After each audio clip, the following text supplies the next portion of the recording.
hồi tao xa tinh mà hộp tí sân mình mà tao chưa kia nữa mà tao máu po chọc po thì đang tao xa mán po 3000ចា lại mán po 3000សងចា tao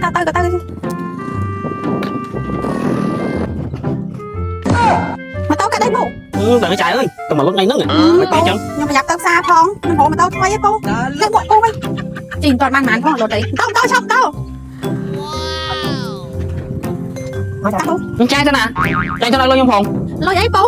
chỉ toàn ban mán mày phong tao thôi vậy nhưng mà áo với po sorry កាត់đâyទៀតអង្គុយសាទៀតហ៎ ឡាញ់អើយទៅចាទៅបាន1ម៉ូយហើយលុតលុយអត់មានលុយទៅដូរសេរីចេញបាត់ អង្គុយសារឿងម៉ូតូខូចអីមិនដូរសេរីក៏បានដែរបើអត់ចង់អស់លុយទេបងប្អូនហៅលោកតូសៀនសឥឡូវគេមានសេវាកម្មបងប្អូនសុទ្ធ 100% មិនមានលុយចូលរួមទេនេះតែញ៉ាំបានសភៅគ្រួសារសុទ្ធកណាតែប៉ុណ្្នឹងមកដាក់ពាក្យសារសុំបងប្អូនគេបានហើយចាំតែ2ម៉ោងបានម៉ូតូថ្មីជិះហើយហើយទៅឲ្យជូនទៅ តោះទៅមកចឹងអើយទៅចាស់ស៊ីមតនគេនេះ សម្រាប់ពុកម៉ែបងប្អូនត្រូវការសេវាកម្មបោះរំលោះម៉ូតូអាចជួយមកហៅលោកម៉ូតូសៀនសបានទីតាំងទល់មុខនឹងកងរាជអាវុធហត្ថខេត្តក្រចេះមានចម្ងាយពីស្ពានសប្រហែលជា49ម៉ែត្រសូមអរគុណ